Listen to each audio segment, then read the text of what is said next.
사무엘상 18장 10절부터 16절까지 말씀입니다.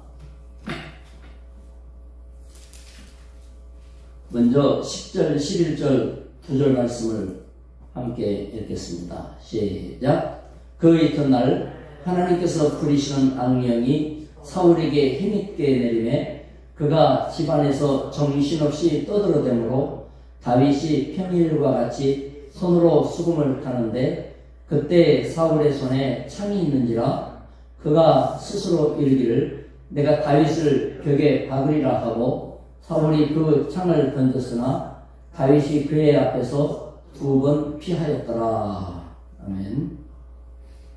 이제 사울의 증세가 걷잡을 수 없이 악화되는 과정입니다. 악령의 통로가 아예 뻥 뚫려 열렸어요. 악령에 의해서 일어나는 두려움과 증오가 있지만 불신앙, 두려움, 증오 이게 또 악령을 불러들이는 손짓이고 통로예요. 이게 막 얽혀 돌아가니까 사울은 더 악화되는 거예요. 성령이 떠난 사람은 어떻게 어느 만큼 악화될지 사람이 가늠할 수 없는 지경까지 내려가기도 합니다. 도대체 뭔 말인지 못 알아듣는 그런 정신없는 말을 짓거려대고 이제 누가 봐도 부른 사람이지 정상적이지 않아요.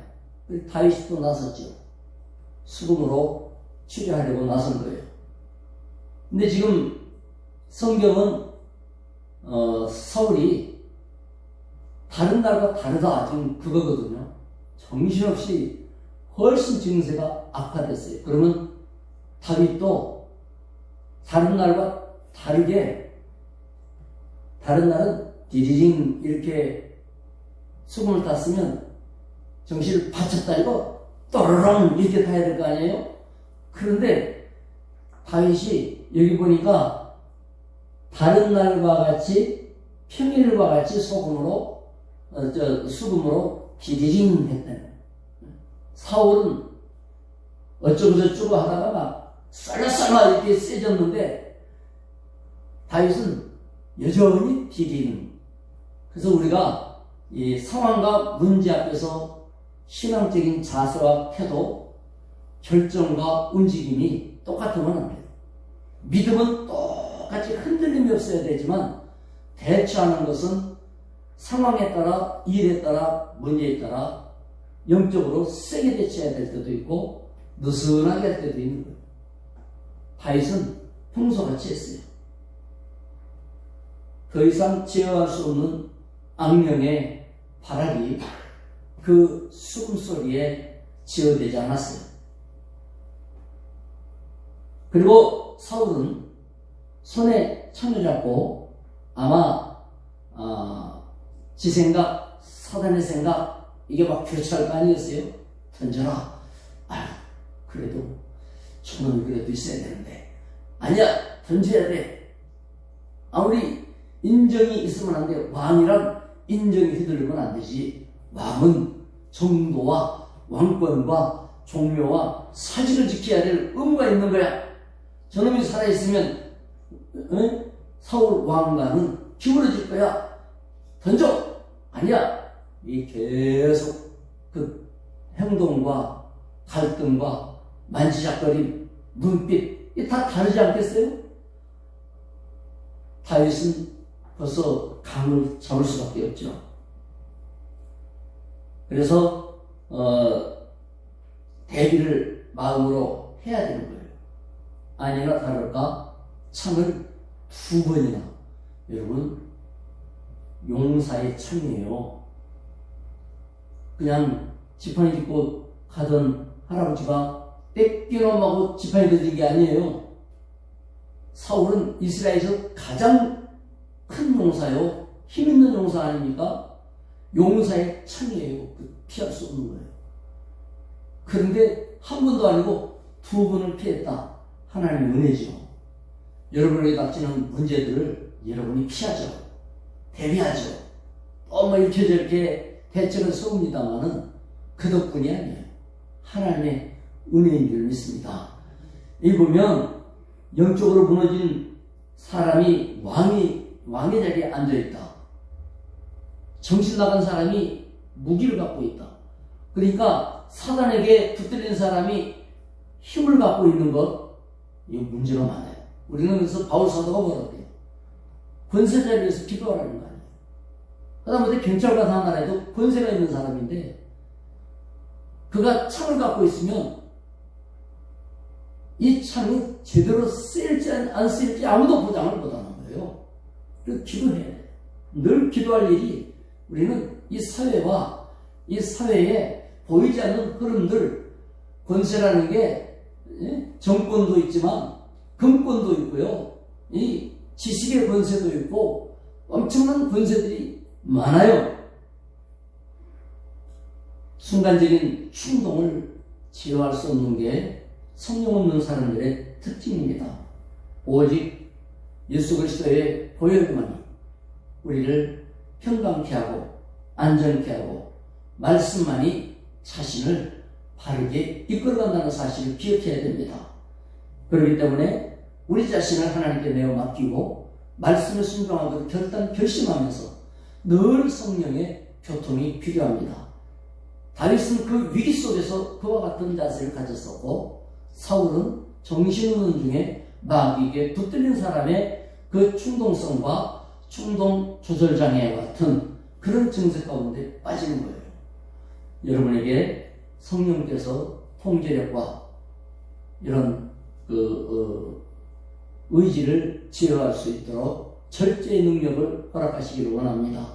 뿐만 아니라 위기를 피할 수 있도록 늘 주님이 지키시고 대비하여서 언제 어디에 있어도 주님이 산성 안에 넣어놓듯이 또 바위 위에 얹어놓듯이 안전할 수 있도록 하나님께서 함께하기를 축원합니다. 그 뒤에 읽어보겠습니다. 12절부터 16절까지입니다. 시작.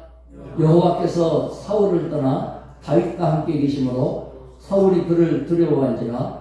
그러므로 사울이 그를 자기 곁에서 떠나게 하고 그를 천부장으로 삼으매 그가 백성 앞에 출입하며 다윗이 그의 모든 일을 지혜롭게 행하니라. 여호와께서 그와 함께 계시니라. 사울은 다윗이 크게 지혜롭게 행함을 보고 그를 두려워했으나 온 이스라엘과 유다는 다윗을 사랑하였으니 그가 자기들 앞에 출입하기 때문이었더라. 사울은 다윗을 두려워했다고 몇 절 되지도 않는 데에서 두 번씩이나 12절 이제 15절 사울이 다윗을 두려워했다. 다윗이 사울에게 눈을 흘겼습니까? 큰 소리를 쳤습니까? 아니면 무슨 무기를 흔들어 댔습니까? 사람을 때로 불러와갖고 세력을 과시했습니까? 다윗은 사울에게 사울을 위하여 수금 타고 찬양하고 기도하고 그거밖에 한 일이 없어요. 그러나 사울의 밑바닥에 깔려있는 게 뭐냐를 보여주는 거예요. 사울의 이와 같은 모든 행동들, 사단이 통로가 된 것은 두려움이에요. 아무것도 염려하지 말고 모든 일에 너희 구할 것을 기도와 간구를 구할 것을 감사함으로 하나님께 하리라고 하는 것은 두려움이 마귀의 통로가 되기 때문에 그래요. 두려움은 불신앙의 증세예요. 걱정은 불신앙의 증세가 보여요. 콧물 나면 복불이 걸렸구나 알죠? 재채기 나면 감기가 왔네 알지 않습니까? 걱정이 돼요.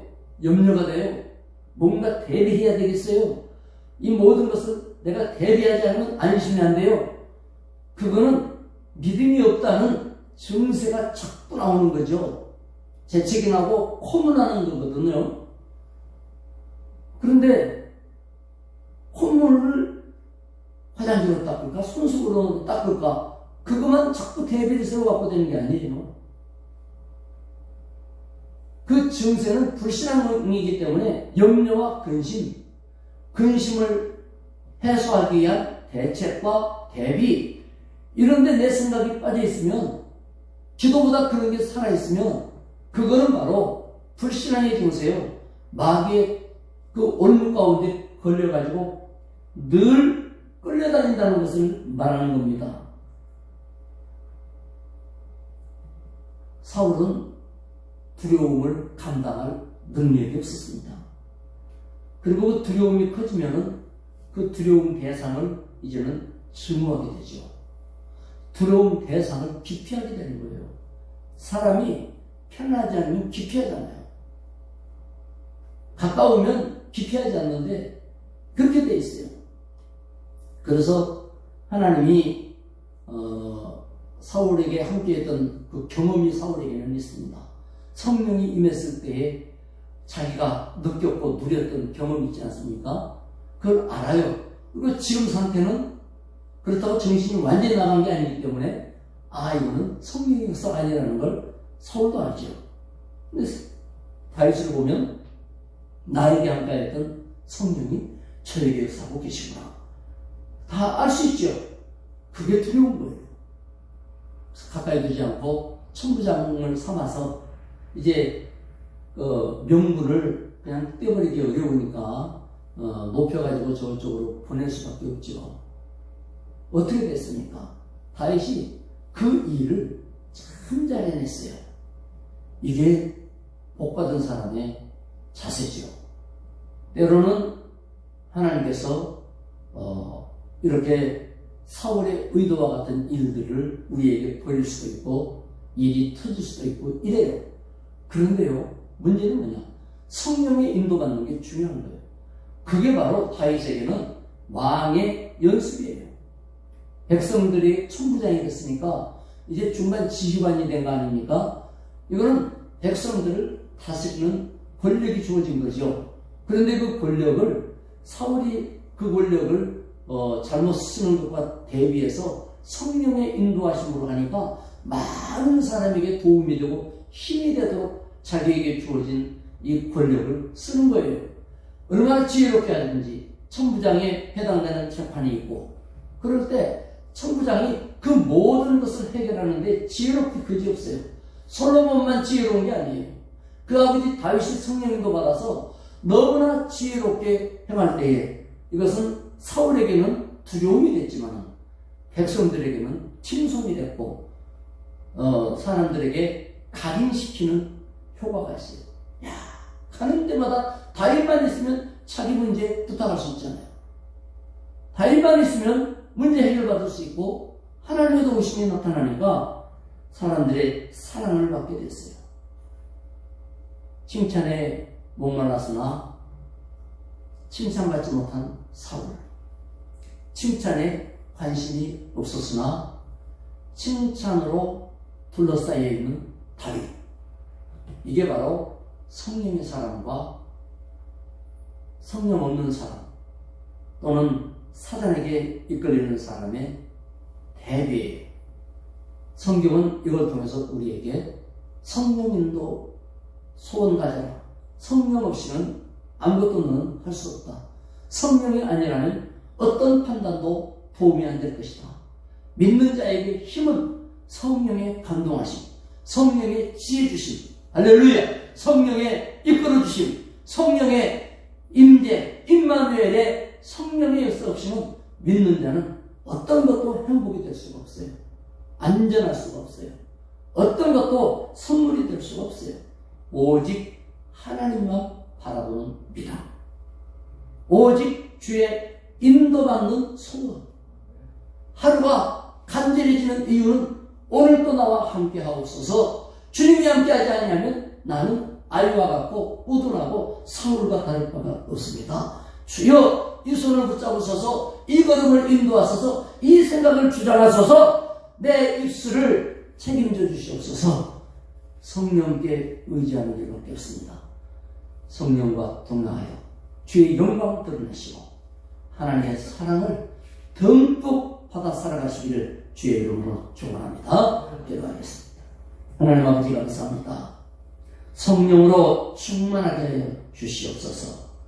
오직 주의 보혈과 주의 말씀으로 우리 자신을 온전히 소원하며 그 은혜를 덧입게 해주시기를 원합니다. 나는 죽고 주만 살게 하셔서 오직 삶 속에 예수의 영광 나타나고 주의 지혜가 드러나도록 성령님 동행해 주시옵소서. 오늘의 기도에 응답하심으로 승리의 날이 되게 하시고 여호와 영광 드러나서 참으로 하나님 영광 나타내는 칭찬받는 삶이 되도록 주장해 주시옵소서. 예수님의 이름으로 기도드리옵나이다. 아멘. 자, 기도하시기 바랍니다.